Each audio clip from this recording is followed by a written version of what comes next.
Hello everyone, my name is Krishna Ghosh. Welcome back to how can I help you YouTube channel. दोस्तों, India की technical education का history में एक बहुत बड़ा बदलाव लेके आया गया है जो इतना दिनों तक पॉसिबल नहीं था। ऐसा ही इम्पॉसिबल चीज को पॉसिबल किया जा रहा है।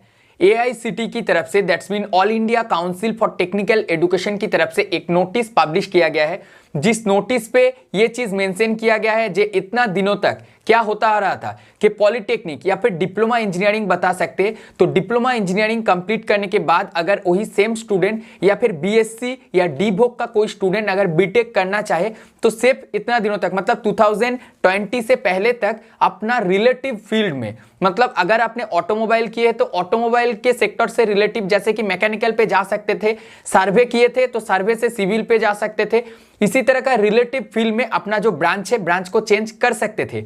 मगर 2020-21 के सेशन से अभी एक नया रूल्स लागू हुआ है जहां पे कोई भी डिप्लोमा इंजीनियर, मतलब डिप्लोमा कोई भी स्ट्रीम से वो पास आउट है। हाँ, इसके लिए एक एलिजिबिलिटी क्राइटेरिया दिया गया है। मैं एलिजिबिलिटी क्राइटेरिया क्या है ये भी इसी वीडियो में बता देंगे।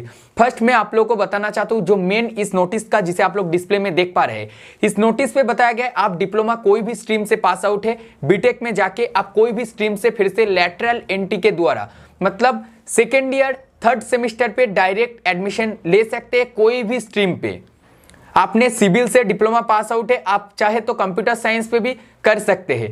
बीटेक अपना कंप्यूटर साइंस लैटरल के द्वारा कर सकते हैं। आपका आईटी था, आप चाहते हैं मैकेनिकल पे आना या फिर सिविल पे आना, आप आ सकते हैं। इसमें कोई भी रिस्ट्रिक्शन नहीं रहेगा। यहाँ पे कुछ एलिजिबिलिटी क्राइटेरिया दिया गया है। मैं ये जो एलिजिबिलिटी क्राइटेरिया है आप सबको बताना चाहते हैं। सबसे पहले मैं आप लोगों को ये जो नोटिस है, इस नोटिस का नंबर बता देता हूँ कि आप लोगों को इसका भी वेरीफाई अगर करना चाहे तो कर सकते हैं। नोटिस को डाउनलोड करने का लिंक डिस्क्रिप्शन पे डाल देंगे। फर्स्ट यहाँ पे ये जो नोटिस है AICTE का APH/A/Y 2020-21 सेशन का जो नोटिस पब्लिश हुआ था, जिसका क्लॉज नंबर 1.3 पे ये जो रूल्स है, इस रूल्स का ब्रीफली डिस्कशन किया गया है। फिर भी मैं यहाँ पे जो एलिजिबिलिटी क्राइटेरिया है 3 इयर्स का बीटेक या फिर BE, बैचलर ऑफ इंजीनियरिंग या फिर बैचलर ऑफ टेक्नोलॉजी करने के लिए आपको जो eligibility criteria as a diploma engineer minimum AICTE के द्वारा अप्रूव कोई भी इंस्टीट्यूशन से एटलीस्ट 45% नंबर लेके आपको पास होना है। और अगर आप कोई रिजर्वेशन कैटेगरी, मतलब SC, ST, OBC A, OBC B या फिर PWD से बिलो करते, तो ऐसे केसेस में 5% का छूट देके आपको 40% तक मिनिमम पास जो नंबर है आपका रहना पड़ेगा। उसके बाद आप बीटेक में जाके कोई भी स्ट्रीम पे एडमिशन ले सकते हैं। इतना दिनों तक हिस्ट्री में ऐसा चीज पहली बार हो रहा है। इतना बढ़िया मौका आप लोगों को दिया जा रहा है। इतना दिनों तक ये जो मौका है या फिर ये चांस सबको नहीं मिलता था कि देखिए, हमको जैसे कि मैकेनिकल मेरा बैकग्राउंड है तो मैं मैकेनिकल से, मुझे कंप्यूटर पे भी इंटरेस्ट था, मगर मैं उस टाइम पे बीटेक, मैंने पहले डिप्लोमा किया उसके बाद बीटेक किया, तो मैं उस टाइम पे चाहता था कि मुझे कंप्यूटर साइंस लेना है, मगर ऐसा पॉसिबल नहीं था। मगर अभी अगर 2020-21 के सेशन पे मैं अगर चाहता हूं तो मेरा मैकेनिकल पे डिप्लोमा किया, अभी मैं कंप्यूटर साइंस को लेके बीटेक भी कर सकते हैं।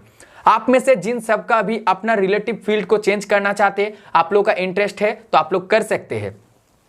दोस्तों, सेकेंड जो एलिजिबिलिटी क्राइटेरिया दिया गया है BSc स्टूडेंट के लिए, BSc आप UGC, that's mean university grants commission के द्वारा अप्रूव कोई भी इंस्टीट्यूशन से as a general candidate 45% number, reservation category के लिए 40% नंबर लेके अगर आप पास आउट है, एंड 10+2 पे आपका मैथमेटिक्स एज ए सब्जेक्ट, मतलब मैथमेटिक्स सब्जेक्ट आपका कंपलसरी था, तो आप बीटेक में जाके लैटरल एंट्री के द्वारा सेकेंड ईयर थर्ड सेमेस्टर पे कोई भी स्ट्रीम पे एडमिशन ले सकते हैं। हाँ, मगर इसके लिए आपको इंजीनियरिंग ड्राइंग एंड इंजीनियरिंग जो ग्राफिक्स रहता है इसका सब्जेक्ट को क्लियर करना पड़ेगा।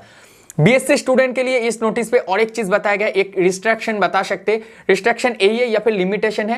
पहला जो मौका है सभी डिप्लोमा इंजीनियर को दिया जाएगा। कोई भी कॉलेज में डिप्लोमा इंजीनियर के द्वारा सभी सीट अगर नहीं फुल होता है तो उसके बाद जो बचा हुआ सीट रहेगा उस सीट में एक BSc कैंडिडेट एडमिशन ले सकते हैं। लास्ट यहाँ पे पॉइंट नंबर E पे बताया गया है डीवोक, डिप्लोमा इन वोकेशनल, जो अभी इंडिया के अंदर चालू हो गया है AICTE के द्वारा अप्रूवल कोर्स से। तो डिप्लोमा इन वोकेशनल कंप्लीट करने के बाद भी आप चाहे तो लैटरल एंट्री के द्वारा AICTE के द्वारा अप्रूव या फिर UGC का रिकॉग्नाइज्ड कोई भी कॉलेज में किसी भी स्ट्रीम पे एडमिशन ले सकते हैं। यहाँ पे देखिए सेम सेक्टर, यहाँ पे डीवोक के लिए बताया गया है इन द सेम सेक्टर और एलाइड सेक्टर। आप चाहे तो अपने कंप्यूटर साइंस या फिर आईटी के ऊपर डिप्लोमा इन वोकेशनल किए हैं, आप चाहे तो कंप्यूटर साइंस ही ले सकते हैं, या फिर आपको अगर मैकेनिकल लेना है तो आप मैकेनिकल पे भी ले सकते हैं, मतलब रिलेटिव फील्ड पे भी आप जा सकते हैं। आप इधर किसी भी अदर ब्रांच पे आप चेंज कर सकते हैं। दोस्तों ये जितने भी सारे एलिजिबिलिटी क्राइटेरिया था एआईसीटी की तरफ से दिया गया है। इसी के दौरान मैंने कल रात को एक छोटा सा वीडियो बनाया था, मगर उस वीडियो को मुझे विड्रॉल करना पड़ रहा है क्योंकि मैं उस वीडियो को पब्लिश करने के बाद एआईसीटी से भी कांटेक्ट किया आज सुबह। तो इसी के दौरान एआईसीटी की तरफ से मुझे ये नोटिस शेयर किया गया, तो मैं आज इस वीडियो को आप लोग के सबके सामने उठा के रख रहा हूं। और मैं मेरा जो प्रीवियस वीडियो था, छोटा सा वीडियो था, उसके लिए मैं माफी मांगता हूं क्योंकि उस टाइम पे कोई भी notice West Bengal technical education ने पब्लिश नहीं किया था, मगर एआईसीटी का ऑफिशियल साइट से मैंने कांटेक्ट किया, वहां पे जाके मुझे इस चीज का पता चला। जो भी है दोस्तों, आप सबके लिए एक बहुत ही बड़ा अपॉर्चुनिटी है। आप लोग चाहे तो आपका रिलेटिव फील्ड को चेंज करके किसी भी स्ट्रीम पे जा सकते हैं, मगर ये एक बहुत ही रिस्क से भरा हुआ काम आप लोग के लिए रहेगा। अगर आपको सच में उस फील्ड में इंटरेस्ट है, अगर आपको सच में उस फील्ड के बारे में और भी ज्यादा बेहतर जानकारी चाहिए, आप आपका फील्ड में अपना बेहतर परफॉर्मेंस नहीं दे पा रहे, तभी आपको वहां पे जाना होगा।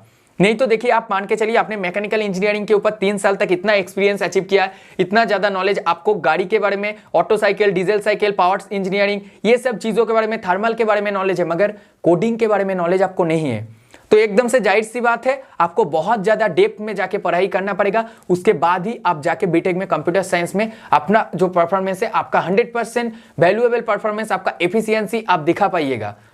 उम्मीद है दोस्तों जो टोटल डिटेल्स था इस नोटिस का, और ये इतना बड़ा एक न्यूज, इतना बड़ा एक टेक्निकल एजुकेशन रिलेटेड इंफॉर्मेशन आप सबको अभी पता चला है। तो जितने भी सारे डिप्लोमा इंजीनियर है, आप लोग आपका सभी दोस्त में, आपका कॉलेज का ग्रुप में इस वीडियो को शेयर कर सकते हैं। इस वीडियो के रिगार्डिंग कोई भी सवाल अभी भी आप लोगों के मन में है तो जरूर कमेंट कर सकते हैं। आप लोगों का पर्सनल ओपिनियन या फिर पर्सनल कोई भी सवाल है, आप लोग मुझे इंस्टाग्राम, फेसबुक या मेल करके भेज सकते हैं। मैं वीडियो के द्वारा आप लोगों का आंसर की, मतलब आप लोगों का सवाल की आंसर देने की कोशिश करेंगे।